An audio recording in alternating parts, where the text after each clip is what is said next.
नमस्कार. भावना टाइम्सच्या या मंचावर आज आपण भेटणार आहोत सौ शीला तिखे या अशा व्यक्तिमत्वाला की ज्यांनी सर्वसामान्य स्त्रियांना आत्मसन्मानाने जगायला शिकवलं, त्यांना उत्तम आयुष्य दिलं. नक्की हा व्हिडिओ बघा, सबस्क्राईब करा, लाईक करा, शेअर करा. नमस्कार. भावना टाइम्सच्या या मंचावर आज नवीन एपिसोडमध्ये आपण जाणून घेणार आहोत सौ शीला तिखे यांच्या सामाजिक कार्याबद्दल. म्हणजे कसं असतं की कोविडसारख्या क्षणात काही नवीन संकल्पना सुचणं असं काही प्रत्येकाचा योगायोग नसतो, पण यांच्या जीवनात असा योग झाला की त्यांच्याकडे एक जण आल्या आणि त्यांना एक कल्पना द्यावी, त्यांना मदत करावी या हेतूनं त्यांनी त्या पुढे सुचवल्या आणि त्यांनी जे काही केलं त्याबद्दल आपण जाणून घेऊयात. नमस्कार. नमस्कार. तर तुम्हाला ही कल्पना कशी सुचली, म्हणजे काय घडलं नेमकं कोविड काळात? नमस्कार, मी शीला तिखे. मी केएम हॉस्पिटलमध्ये सर्व्हिसला होते. 40 वर्ष सर्व्हिस केली. रिटायर झाल्यावर देवतरू म्हणून वृद्धाश्रम आहे, तिथे 5 वर्ष सेंटर हेड म्हणून केलं. कोविडच्या काळात माझा जाण्या येण्याचा प्रॉब्लेम झाला, त्यामुळे ती नोकरी सोडून दिली. माझ्याकडे एक पोळ्याला बाई येत होती, तर तिला सोसायटीमध्ये बंदी केली. तर तिचा उदरनिर्वाहाचा प्रॉब्लेम आला. तिला म्हटलं मी नोकरी लावून देते, तर ती म्हणली काकू मला सही सुद्धा येत नाही. मग आता तिला काय द्यायचं? तर ती म्हणली मला स्वयंपाकाशिवाय दुसरं काही येत नाही, फक्त मी ब्लाऊज शिवते म्हटल्यानंतर माझ्या डोक्यात प्रकाश पडला की आपण हिला काहीतरी मदत करूया. मग मी माझी बँकेतली मैत्रीण आणि मी युट्यूब चॅनल वरून तिला कटिंग कसं करायचं, पिशव्या कशा शिवायच्या असं शिकवल्यावर तिनं पहिल्याच महिन्यात 2,500 ते 3,000चा इन्कम केला. तिला आनंद झाला, आम्हालाही आनंद झाला. तिच्या ती पायावर उभी राहिली आणि असं करत करत 3, 2.5 ते 5 नंतर 10 असा इन्कम तिनं मिळवला. मग कोविड संपल्यानंतर तिला स्वयंपाकाची तिची कामं मिळायला लागली. ती कामं सुरू झाल्यानंतर ही वेळ मिळेल तसं करायला लागली, पण तिनं अजून एका मैत्रिणीला आणलं. असं करत करत आता माझ्याकडे 25 टेलर आहेत आणि खूप छान पद्धतीने सगळे कामं करतात. आणि माझ्याकडे वामन प्रभा क्राफ्टच्या अंतर्गत 50 प्रकारच्या purses, pouch, sling bag, sari cover, blouse cover, तोरणं, निरनिराळे बटवे असे 50 प्रकार मी बनवते. आणि त्या टेलर खूप छान शिवणकाम करतात. आणि मी प्रदर्शनात किंवा माउथ पब्लिसिटीने जे कस्टमर येतात त्यांच्या थ्रू माझा बिझनेस खूप छान चाललाय.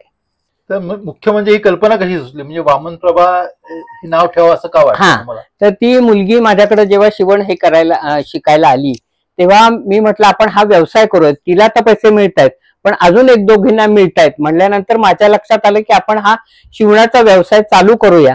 तर माझ्या आईने 50,000 आमच्या सगळ्या भावंडांच्या नावावर 50,000 फिक्स ठेवले होते.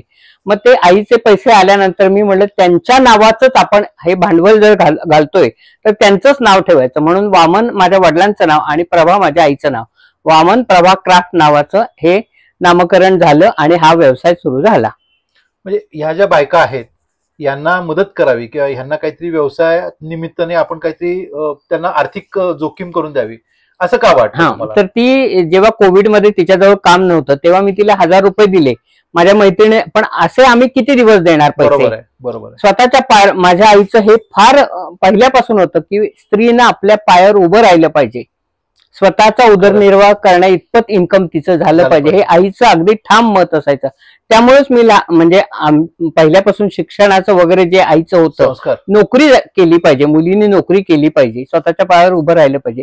त्याच हेतूने मी ह्या 25 जणींना पायावर उभं राहावं, घराला हातभार लावावं आणि त्यांचं स्वतःच असं काहीतरी अस्तित्व, नवऱ्याची बायको म्हणून तर असतंच, डॉक्टरांची बायको, डॉक्टर, इंजिनियर हे तर असतंच, पण आपलं स्वतःचं अस्तित्व असं काहीतरी निर्माण करावं म्हणून ह्या 25 जणींना मी मदत करते आणि त्या खूप छान प्रकारे सगळ्या जणी करतात. पण आता ह्या ज्या पद्धतीने आता तुम्ही हळूहळू पुढे गेलात, म्हणजे कोविडमध्ये ती सुरुवात झाली, नंतर प्रत्येक स्त्रीचा आज जो उदरनिर्वाह त्याच्यावर चालू आहे त्यांना नेमकं काय वाटतं तुमच्याबद्दल? त्यांना तेच काम मिळतं हा सगळ्यात महत्वाचा मुद्दा. दुसरी गोष्ट त्यांनी केलेलं काम चांगलं आहे हे खप होतो, वस्तूंचा खप होतो, त्याच्यावरून त्यांच्या लक्षात येतं की आपण करतो हे काम चांगलं आहे, उत्साह वाटतो त्यांना. जेव्हा मी प्रदर्शनात जाते वस्तू आणि मोठ्या म्हणजे आपल्या अनुराधा मराठे ज्या आहेत त्यांना मी पर्स एक गिफ्ट दिली होती, त्यांना ती इतकी आवडली की त्यांनी त्यांच्या मैत्रिणींना गिफ्ट द्यायला अमेरिकेला गेल्या तेव्हा माझ्याकडून पर्स घेऊन गेल्या. त्याचा मला जास्त आनंद आणि माझ्या टेलरना पण खूप समाधान वाटतं की काकू जे देतात ते चांगल्या ठिकाणी जातं, म्हणजे आमच्या कलेचा काहीतरी उपयोग होतोय ह्याचा आनंद त्यांना जास्त वाटतो.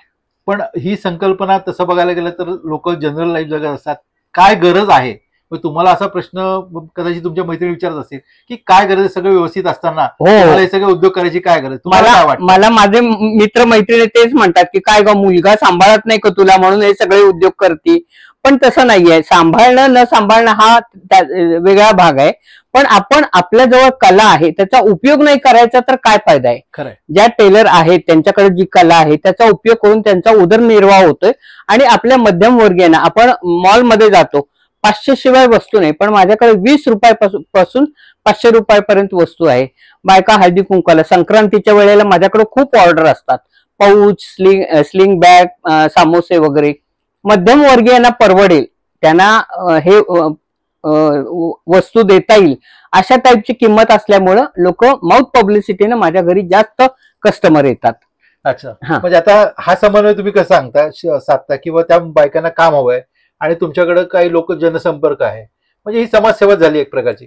तर हे करण्याचा उद्देश कसा काय सुरुवात झाला, म्हणजे काय एक्झॅक्टली वाटलं तुम्हाला? हा तेच ना, ती जी टेलर माझ्या स्वयंपाकाची बाई येत होती तिच्याकडे दुसरी कुठलीच कला नव्हती, शिक्षण नाही, तिचा उदरनिर्वाह कसा करणार, तर ह्याच्यातून तिने उदरनिर्वाह केला. आणि दुसरी गोष्ट, त्या घरी राहणाऱ्या बायका आहेत त्या बाहेर जाऊ शकत नाहीत, बाहेर विकू शकत नाहीत, तर त्यांचं माध्यम मी आहे की मी प्रदर्शनात जाते, मी वस्तू ठेवते, त्यांनी शिवलेल्या वस्तू, त्यांना त्याच्यातून पैसे मिळतात, त्यांना आनंद मिळतो. आणि मध्यम वर्गीयांना परवडेल असे प्राइस असल्यामुळं माउथ पब्लिसिटीने भरपूर घरामध्ये माझ्याकडं कस्टमर येतात. आता तुमच्या मैत्रिणींचा ह्याच्याकडे बघायचा दृष्टिकोन कसा काय झालेला? काही मैत्रिणींना वाटतं की कशाला नाही ते लष्करच्या भाकरी भासते. आता माझं ह्या वामन प्रभा क्राफ्ट वरून सांगते, माझं एक विवाह मंडळ आहे सप्तपदी नावाचं, त्याच्यात 1000 मुली आहेत आणि 1200 मुलं आहेत. पण माझ्या मैत्रिणी म्हणतात कशाला हे उद्योग करत बसती, काय करायचंय. पण समाजानं आपल्याला दिले त्या समाजाला आपलं देणं हे पण आपलं काम आहे. समाजासाठी काहीतरी करणं. आपण काय देणग्या देऊ शकत नाही लाखो करोडोनी, आपल्याकडे काही पैसा नाही की खूप देणगी देतो. जे आपल्याला शक्य आहे ते समाजासाठी करायचं, एवढाच हेतू माझा. नाही, माझं असं म्हणणं आहे की कसं आहे, खरोखर लोक देणग्या देतात आणि मग फोटो काढतात आणि ते करतात, त्यापेक्षा हे जे समाजकार्य आहे, समाजकार्य म्हणण्यापेक्षा हे जे उत्स्फूर्त कार्य तुमचं आहे की तुम्हाला असं वाटतं लोकांना मदत करावी आणि त्यातनं त्यांचा उदरनिर्वाह होतो, मुलांची शिक्षण, त्यांच्या आयुष्यातल्या अडचणी, त्यांच्या जीवनातले काही आणखीन घटक त्यांना करायचे असतील, आजारपण असतील, तर या सर्वांना त्यांना मदत होते. हे कार्य तुम्हाला अजून करावं असं वाटतंय, ह्याच्यात आणखीन काही मैत्रिणींचा सहभाग असतो का? हो आहे, 2-3 जणी आहेत अशा की चल शिला तुझ्याकडे ही ऑर्डर आहे ना, मग माझ्याकडे मंगल काऊर म्हणून एक माझी मैत्रीण आहे, ती बँकेतून रिटायर झाली, तर आता तिला बाहेर जाणं कुठं होत नाही.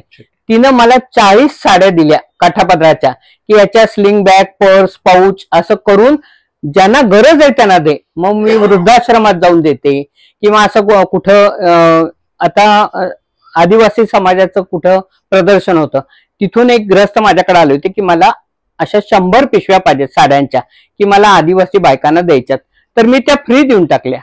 याचा अर्थ काय की त्यांना ते उपयोगी पडले, आपल्याजवळ आहे ते त्यांना उपयोगी पडले, त्या 100 पिशव्या मी दिल्या. अशा मैत्रिणी मदत करणारे आहेत. किंवा कोणी म्हणतात अगं आता माझ्या किंवा टाका, ही एक वामन प्रभा क्राफ्टची ही खासियत आहे की टाकाऊतून टिकाऊ. ज्या साड्या आपण आजकाल मुली साड्या नेसत नाहीत त्या साड्यातून साडी कव्हर, ब्लाऊज कव्हर, एका साडीचे 13 पर्सेस मी शिवून देते, तर त्याचा उपयोग होतो. मग स्त्रियांचा जिव्हाळ्याचा विषय आहे साडी हा, तर त्या साड्यांचा उपयोग होतो. त्यामुळे त्या आणखीन आनंदाने माझ्याकडे हे करतात की चल शिला तुला ह्या 4 साड्या दिल्यात, त्याचं काहीतरी करून दे, आम्हाला गिफ्ट द्यायला पण उपयोगी, तुझ्या टेलरना पण फायदा होतोय, तुलाही 2 पैसे मिळतात. अशा मदत करणाऱ्या भरपूर आहेत.